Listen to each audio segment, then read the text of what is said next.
with Tao. Thinking no thing seems paradoxical. Indeed, it seems paradoxical, but it is not so. Because you can think about things, how can you think about no thing? What does this word no thing mean? And how can you think about it? Whenever you think about something, whenever you think about something, it becomes a thing. It becomes an object. You can think about an object, think about a person. It becomes a thought. And thoughts are also things. How can you think no thing? You cannot. But in the effort to think no thing, a miracle happens. Thinking is lost. Thinking will be dissolved. The entire process of spiritual development or transformation is impeded by this process of thinking. This process of thinking. So, how can you forget about thinking?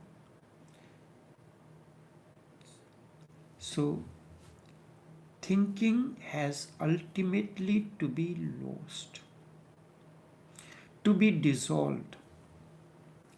You may have heard about Zen koans. Zen master gives an absurd puzzle to the seeker to think, and it is something which cannot be taught, like clapping with one hand. For clapping, you need two hands, and when the master says, find the sound of the clapping of one hand, the disciple thinks and thinks for months together, days. He could not figure out.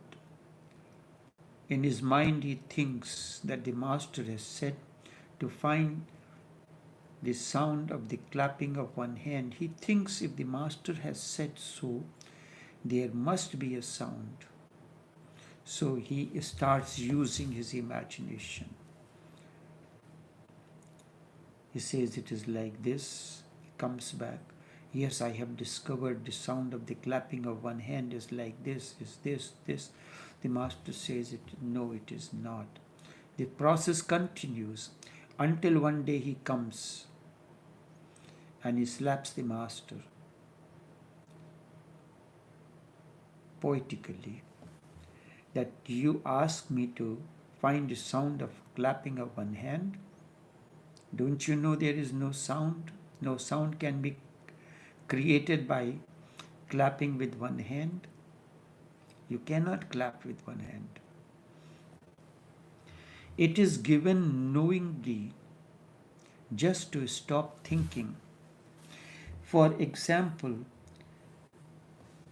they say to the seeker, go and find your original face. The face you had when you were not born. The face that when you was not born. Don't think about this face which you have got now. Think of the face you had before birth. Now it is to throw you into the state of turmoil. How can you think about it? There is no face before birth. The face comes only after the birth. Face is a byproduct of the body. With birth, the body comes into existence. With body comes the face. When you were not born, that was a bodiless presence. In a bodiless presence, when the body is no more, how can you have a face? So the face is part of the body. You have no face. Only body has a face. You, when I say you have no face, this word you does not refer to you as an embodied self. It refers to the unembodied self, which is consciousness, and you are consciousness. I do not say or use this word you are consciousness just for a fun. You are not the body, you are not the mind, you are consciousness. We are using the mechanism of computer technology,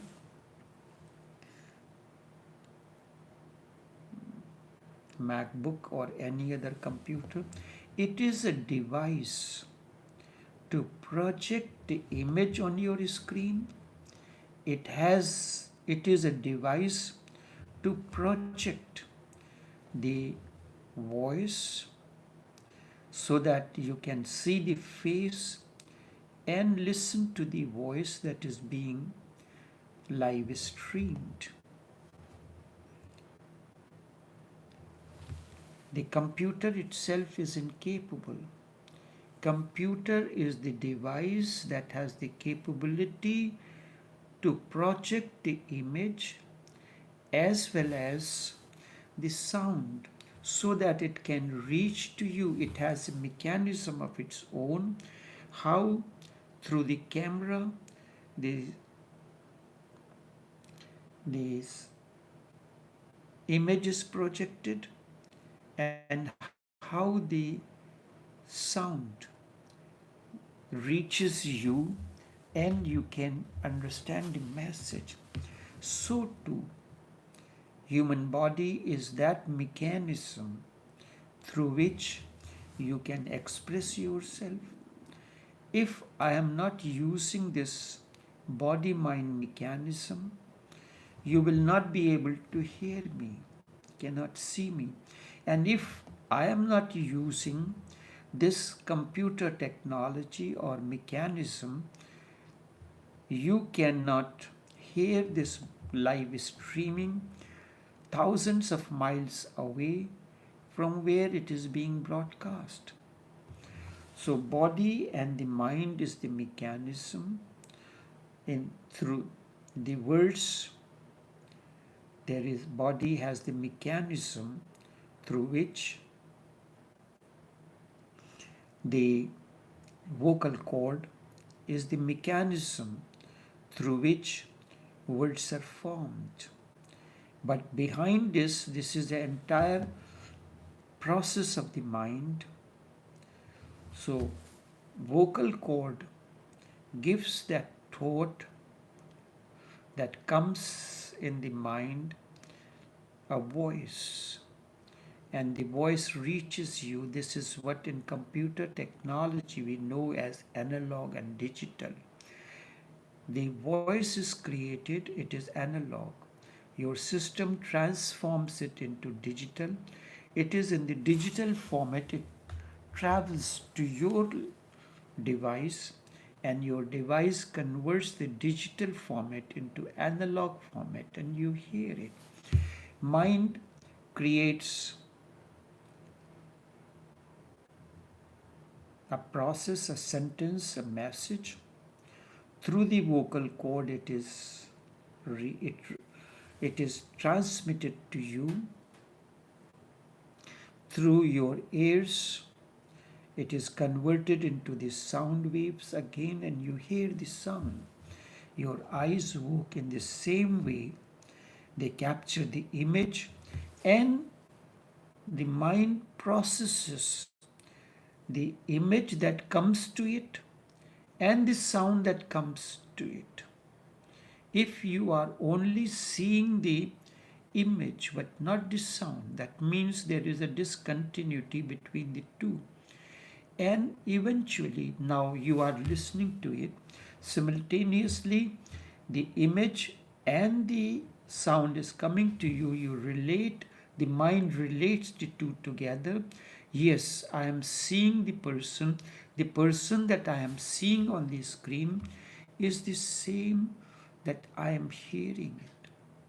The same person that is visible on the screen is speaking. So the seeker will try, and it is impossible. He comes to the master again and again, asking, is this the original face? Because when you have the body, a child face differs than when you are an adult. An adult face changes when you grow old. So you can compare your three faces: as a baby, as a child, as an adult, as an old man, old person. But when this body is undergoing changes, so the face also changes. But when you are unembodied self, means before birth there is no body. So what you are only consciousness. Consciousness has no face. So he will, because the master has said, and master has given this cone, so disciple tries and tries, uses imagination until he finds that his imagination fails. The seeker will try and try. It is impossible. He comes to the master again and again, asking, is this the original face? And before he says it to the master again says, it is wrong. Whatsoever you bring is going to be wrong. For months together, this seeker comes again and again. He finds something, imagines something, and he sees the face. So many times when you are sitting in meditation, you are seeing different faces and you consider these as realities. The original, and you think that this is the original face because in meditation you have seen it. The original face is like this. The master says no. And every time this no, and by, he becomes more and more puzzled. More and more puzzled. He cannot think. He tries and tries and tries but fails. The failure, that failure is the basic thing. One day he comes to the moment of total failure. All thinking stops. In that, because of that total failure. So now he has failed. His thinking has given up. All thinking stops in that total failure. He comes to realize that original face cannot be thought. And that moment thinking stops. And whenever this last time happens to a seeker, when he comes to the master, master says, now there is no need because he has seen it. That thinking has totally vanished. I see the original face. The eyes have become empty. There is no image in the eyes. When I look into your eyes, I see images. That is why at times I ask you, during meditation to look into my eyes, but you prefer to keep your eyes closed. Keep on looking into the eyes as deep as possible. And then, with the open eyes, there comes a situation when no image remains, the screen becomes empty. With closed eyes, you are imagining. With open eyes, you are seeing and seeing, but a moment comes when the screen, also, like whatsoever has been stored in the photo gallery, you can keep on, if you put it in the auto gear, it will keep on doing one after the other, or you can keep on pressing the number and you know there are 30 images or 40 images. When all the images vanished, the screen will become empty. So if you do not look into, like you are looking into the profile of an individual, you see there are 20 images. So you keep on looking at the images one after the other. Different types of images keep on appearing in front of your eyes. You see this image, the person is dressed like that, in this mood, in this posture, that posture. When all the images vanish, the screen becomes empty. The same thing happens if you were not looking. Will that image vanish? No. The screen, you will not experience the empty screen. But when you are looking into the eyes of the next person, one after the other images keep on appearing, surfacing. Then a moment comes when no image comes in. All images have vanished, and with that, thinking have vanished. So when you are looking into the eyes, the imagination continues, the thinking process continues. You think, and if I ask you, you are sitting with the eyes open, what are you seeing in my eyes? You will use your imagination, and imagination through the process of thinking. I see this, I see this, I see that.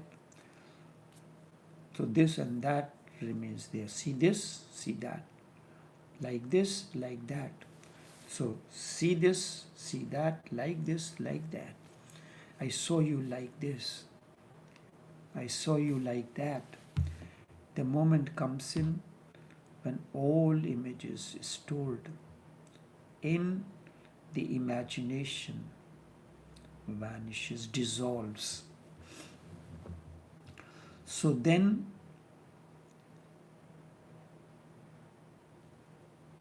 the last time, the last image has vanished. And whenever this last time happens to a seeker, he comes to the master says, now there is no need. I can see the original face. The eyes have become empty. The seeker has come not to say something, but instead he just comes to be near the master. At times, you feel that you just want to be around the master. He has not found any answer because there is none. He has come for the first time without an answer. There is no answer to it. He comes silently. Every time he had come with some answer, the mind was there functioning, the thought was there. He was limited by that particular thought, by that thinking. He had found or imagined some face. He was limited by that face. Now he has become original. There is no limit to it. The screen is empty. If the screen is full, you cannot paint anything. But the moment the screen becomes empty, you paint, you write on empty canvas, not on a canvas where something is already painted. Now he has got no face, no idea, no thought. He has come without the mind, and this state is of the no mind. A new journey begins. When in front of a painter or in front of a writer there is an empty canvas, then a new process begins, a new song begins. The background for new painting begins. That is a totally different. Otherwise, you are taking something from here, something from there, and you are creating a new image. In this state of no mind,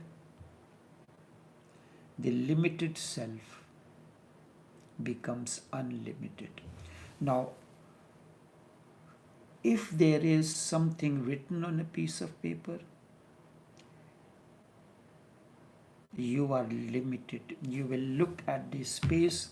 If there is any space to add a line to it or two, to paint a brush or two.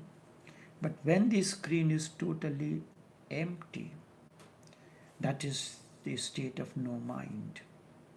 Then the limited self, the page, becomes limitless, unlimited. The limits are dissolved. Suddenly you are everywhere. The whole screen is available to you. You can paint here, there, here, wherever you put these strokes. You can create a border in writing. You can create this, you can create that. In this state of no mind, the limited self unlimits, limits are dissolved. Suddenly you are everywhere. Suddenly you are not only everywhere, but everyone. There is no difference between you and I. I know it, but you do not know. Sometimes, suddenly in certain moments you experience. Suddenly you are, when you know you are everywhere, that means you are consciousness. You are in the trees, you are in the stones, in the sky, in a friend, in an enemy. Suddenly you are everywhere. That is what Isha Upanishad says, Isha vasyamidam sarvam yat kinch jagatyan jagat tenu tektena bhunjitha magradha kashyashvidhanam. Isha, the consciousness, permeates the entire cosmos. Isha Vasya dwells. Isha Vasya midam. Isha Vasya midam sarvam. Yat kinch jagatyan jagat. Permeates through everything. If you can understand this, if you can experience this, if this has become your realization, you can enjoy the fruits of everything all around. When you know that you are everywhere, in this room, that room, in the kitchen, in the pantry, in everywhere, you can enjoy all that is available to you in the pantries, in the rooms, this and that and so. You are everywhere and you are everyone. No one can stop you from using the different items that are available in your pantry, in the kitchen. Different garments are available in the cupboard. Not only in your cupboard, in the cupboard of your spouse as well. You are in the trees, you are in this cupboard, you are in this pantry, you are in the living room, in the kitchen, or wherever you are. So you are in the trees, in the stones, in the sky, in the friend, in an enemy. Suddenly you are everyone and everywhere. The whole existence has become just a mirror.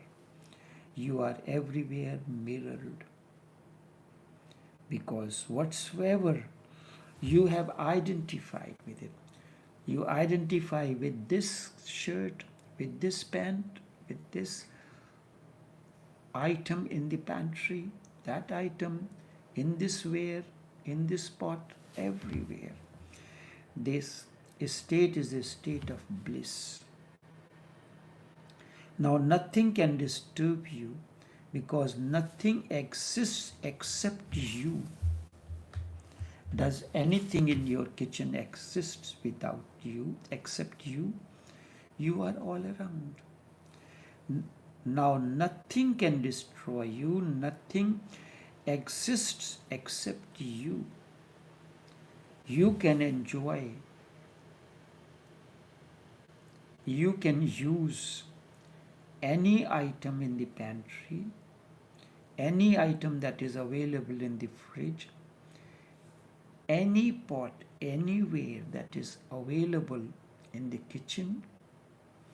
Ishavasyamidam sarvam yat kinch jagatyam jagat ten takten bhunjita magradha kashyashvidhanam. Because nothing exists except you in this house, around you. Now nothing can destroy you, nothing can exist except you. Now there is no death, because even in death you are. Now nothing is opposed to you, alone you exist. Alone you exist. Mahabir called this as Kaivalya. Kaivalya means total aloneness. And total aloneness is freedom. You are bound by this, that, or that. You are bound by the children, you are bound by a spouse, you are bound by parents. You have not experienced total aloneness. Kaivalya. Enough for now.